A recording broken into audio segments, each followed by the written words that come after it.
Good morning, students. As you know, from today we start our online extra classes, and in online extra classes, first class is of maths. In every section, we completed five chapters. That means the first is a real number, second is a polynomial, third is a linear equation, pair of linear equation in two variables, fourth is a quadratic equation, and fifth is a arithmetic progression. So today I will explain exercise 5.4, but below this exercise it is a mention that this exercise is not point of view of examination, but we have to prepare all types of questions in every chapter, because nobody knows that which questions comes in the board exams. सो हमें अपनी preparation इस type से करनी है कि अगर किसी भी टाइप का कोई भी क्वेश्चन आ रहा है तो हम उस क्वेश्चंस को सॉल्व कर सकें. So now first question of this exercise is that which term of AP 121, 117, 113 is first negative term. तो जैसा कि हमने आपको बताया कि कभी भी अगर क्वेश्चन आएगा विच टर्म, तो then we have to find the number of terms, that means the value of n. Okay, so here a, that is the first term, a is equals to 121, d, that is the a2 minus a1, 117 minus 121, so it will be -4. Okay, let an will be first negative term. Okay, so what is the formula for an? An equals to a plus n minus 1 into d. Value of a,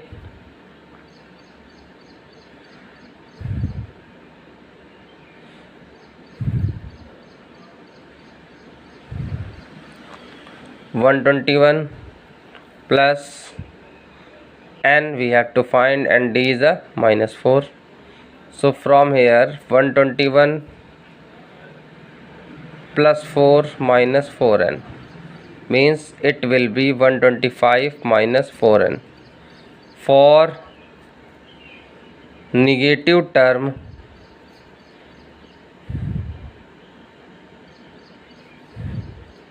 an should be less than 0. An should be less than 0. So means 125 minus 4n less than 0, or you can write 125 is less than 4n, means we have to transfer 4n in RHS. Okay, so from here 125 by 4 less than n. So after dividing by 4 we will get 4 3 is 12, then 4 1 is 4, 1 remains, 4 2 is 4 5 is, means n is greater than 31.25. Now we know that the number of terms never be in fraction, number of terms never be in decimals.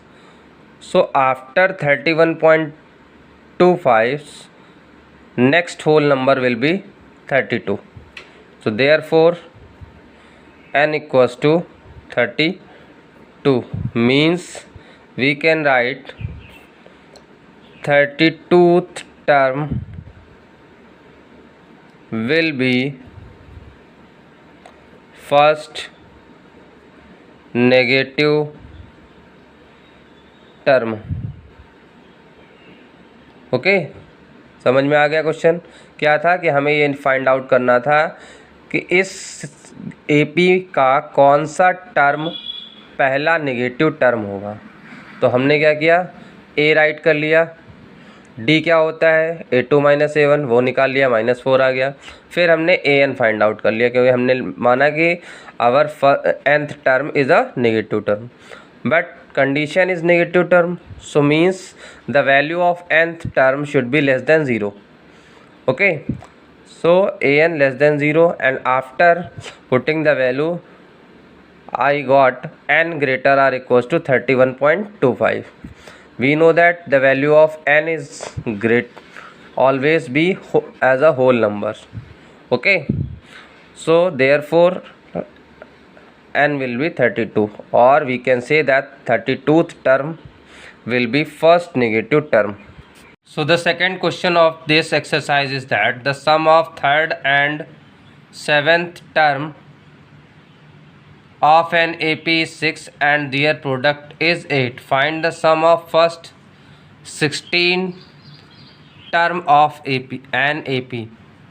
जब कभी भी इस type का question होगा कि आपको AP के कोई दो टर्म दिए होंगे तो आप क्या करेंगे, firstly we have to let the first term and common difference. So let first term of an AP equals to A and common difference equals to D. So according to question, sum of third term and seventh term means A3 plus A7 equals to 6. So A3 को हम लिख सकते हैं A plus 2D और A7 को लिख सकते हैं A plus 6D। तो ये आपका 6 हो जाएगा। तो यहाँ से आपको मिलेगा 2A plus 8D is equals to 6। अब आपके दोनों नंबर यानी 2A 8D और 6 2 से डिविजिबल है। So after dividing by 2 we get A plus 4D is equals to 3. From here I will get the value of A means 3 minus 4D. Let it equation number 1. Then आपके question में क्या दिया हुआ है, their product. Their product means product of third term and seventh term is 8 means A3 into A7 is equals to 8। तो A3 की वैल्यू आपकी क्या है भाई, A plus 2D है और A7 की क्या है A plus 6D है is equals to 8। Now put the value of A। So what is the value of A? A की वैल्यू आपकी इक्वेशन नंबर फर्स्ट से क्या है 3 minus 4D। तो 3 minus 4D यहाँ पे रखा प्लस 2D और यहाँ पे रखा 3 minus 4D plus 6D is equals to 8। तो यहाँ से आपका आ जाएगा 3 minus 2D और इसमें होगा 3 plus 2D is equals to 8। अब यहाँ पे क्या हुआ A minus B और A plus B का मतलब A स्क्वायर यानी कि 3 का स्क्वायर 9 और ये आपका हो जाएगा 4D स्क्वायर इक्वल्स टू 8। तो 4D स्क्वायर उधर ले जाओगे 8 इधर लाओगे तो 9 minus 8 equals to 4D square. तो means 4D square is equals to 1। तो D स्क्वायर आपका कितना हो जाएगा 1/4 यानी D की वैल्यू आपकी आ जाएगी ±1/2। ठीक है, ±1/2। अब आपको करना क्या है, अब आपके पास D की दो वैल्यूज़ हो जाएंगी, एक आपकी पॉजिटिव हो गई और एक निगेटिव हो गई। तो if D is equals to 1/2 then A आपका कितना हो जाएगा, A की वैल्यू आपकी कितनी है 3 minus 4D। तो 3 minus 4 into 1/2 मीन्स यहाँ से A की वैल्यू 1 आ जाएगी। ठीक है भाई।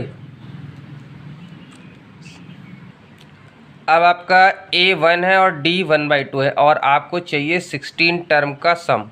तो Sn लगा दीजिए, Sn equals to n/2 2A plus n - 1 into D। और इसमें आपको अपनी वैल्यू पुट कर लेनी। तो n/2 mean 16/2, 2a 2 × 1 plus 16 - 1/2, 16 - 1 n-1 हो गया, 1/2 हो गया, तो 16/2। यहाँ पे आपका 2 आ जाएगा, ये आपका 15/2 हो जाएगा। आप एलसीएम इसमें लेंगे तो ये आपका हो जाएगा 2, इधर गया 4 + 15, यानी 16 × 19/2 × 2, सो 2 8 कैंसिल हुआ, 2 से 4, तो 19 4 ज़ा 76। ये आपका पहली कंडीशन में आंसर आ जाएगा। ठीक है, क्या किया मैंने, a = 1 था, d = 1/2 था, Sn = n/2, 2a + n - 1 × d formula लगा दिया, a और d की वैल्यू रख दी, फिर हमने सॉल्व कर लिया। यहाँ पे हमको क्या लेना पड़ा, यहाँ पे एलसीएम लेना पड़ा, और एलसीएम लेने के बाद मैंने उसको सॉल्व किया तो हमारा फर्स्ट कंडीशन में आंसर आ गया। Now if d = -1/2 then a = 3 - 4 × -1/2, तो ये आपका कैंसिल हो जाएगा, माइनस माइनस प्लस हो जाएगा, तो यानी कि a की वैल्यू आपकी आ जाएगी 5। ठीक, अगेन a = 5, d = -1/2। ठीक, a = 5, d = -1/2। इन दोनों वैल्यूज़ के साथ में आपको फिर से वही फॉर्मूला लगा देना है, Sn = n/2। So again we will apply the same formula, Sn = n/2 2a + n - 1 × d, तो n आपका 16 ही हो जाएगा, 2 × आपका 5 आया, ये 16 - 1, d की वैल्यू -1/2 है, तो ये आपका यहाँ पे आप 8 कर लीजिए इसको, ये आपका 10 - 15/2 हो जाएगा, क्योंकि यहाँ पे 15 आएगा और जब ये आप माइनस प्लस माइनस का हो जाएगा तो फिर एलसीएम आपको लेना पड़ेगा, तो एलसीएम आपका हो जाएगा 2, यहाँ पे 10 2 ज़ा 20 - 15, तो ये आपका हो जाएगा 4 से कट, 20 - 15 यानी 5, तो 4 × 5 दैट इज़ S16 आपका हो जाएगा 20। मतलब पहली कंडीशन जब आपका D 1/2 था और A 1 था तो उस कंडीशन में 16 टर्म का सम आपका 76 आया, और दूसरी कंडीशन जब आपका D 5 और -1/2 है तो उस कंडीशन में आपका 16 टर्म का सम जो है वो 20 आया। Okay, so the next third question, a ladder has rungs 25 cm apart. The rungs decreases uniformly in length from 45 cm at the bottom to 25 cm at the top. If the top and bottom rungs are two holes 1/2 meter apart, what is the length of wood required for the rungs?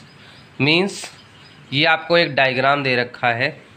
इस diagrams में जो घर में हम लोग क्या use करते हैं, सीढ़ियाँ यूज़ करते हैं, तो सीढ़ियों में जो डंडे लगे होते हैं जिन पे हम लोग पैर रख के ऊपर चढ़ते हैं, तो उसका एक प्रैक्टिकल एग्जांपल लिया गया कि ऊपर वाला जो सबसे टॉप वाला आपका रंग है, मींस जो जिस पे हम लोग पैर रखते हैं, उसकी जो लेंथ है वो 25 सेंटीमीटर है, and it is uniformly increases from top to bottom. If I talk about from bottom to top, then the length of rungs will be decrease. okay,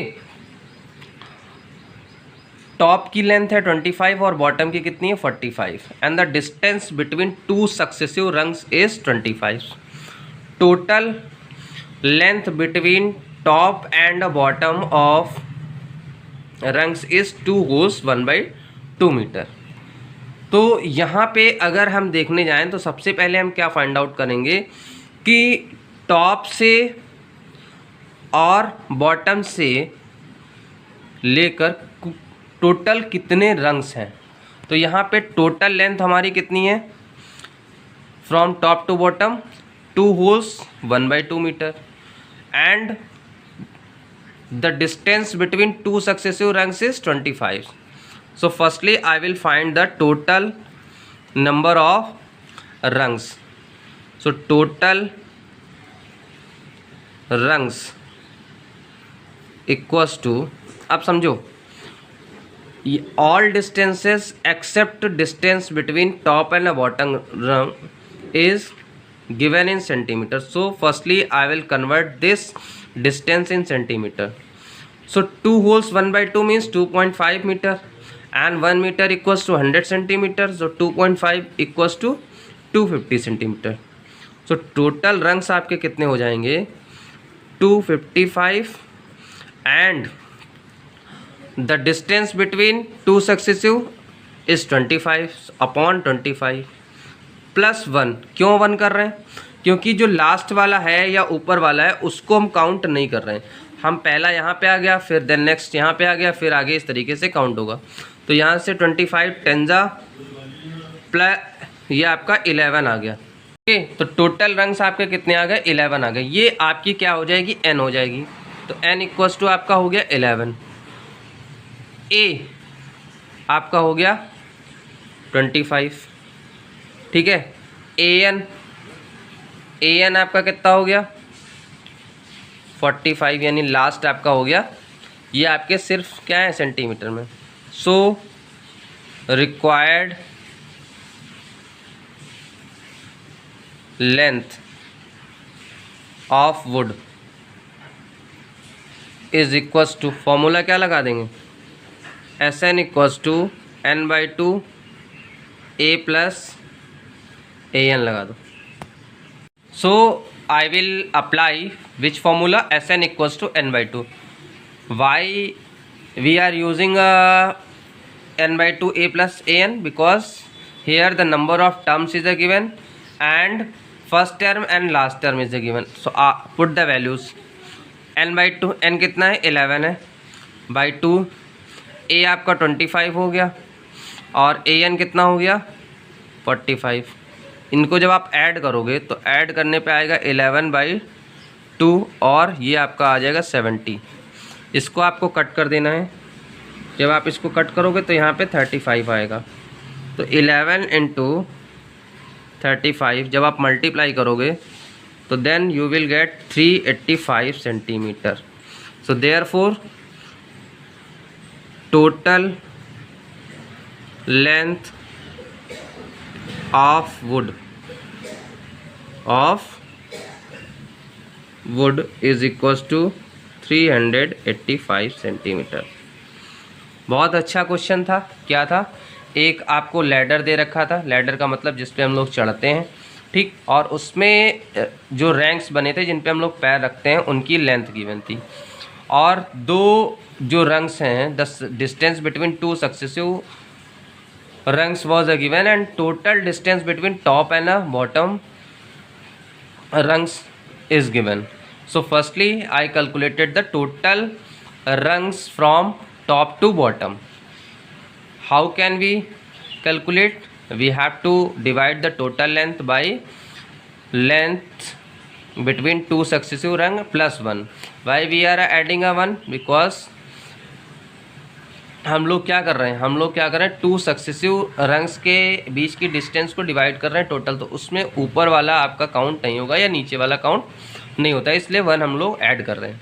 इसके बाद हम लोग अगर ऊपर से ले रहे हैं, ऊपर से स्टार्ट कर रहे हैं काउंट करना, तो जब ऊपर से नीचे आएंगे तो हमें इंक्रीजमेंट मिलेगा लेंथ ऑफ रंग्स में, और अगर नीचे से जा रहे हैं तो डिक्रीजमेंट मिलेगा. लेकिन यहाँ पे हम डी कैलकुलेट नहीं करेंगे क्योंकि हमें फर्स्ट टर्म और लास्ट टर्म गिवन है. ठीक है. तो ए हमने मान लिया 25, an मान लिया 45, फिर हमने Sn equals to n/2 a plus an formula लगा दिया एंड देन हमें आंसर मिल गया 385 सेंटीमीटर. ओके स्टूडेंट्स, सो आज की क्लास में मैंने 3 क्वेश्चंस आपको एक्सप्लेन करें. इन क्वेश्चंस को अपनी कॉपी पे नोट करके and after it send the image of your work. And after completing these 3 questions I will provide the some other questions related to this chapter. Okay, thank you, have a nice day.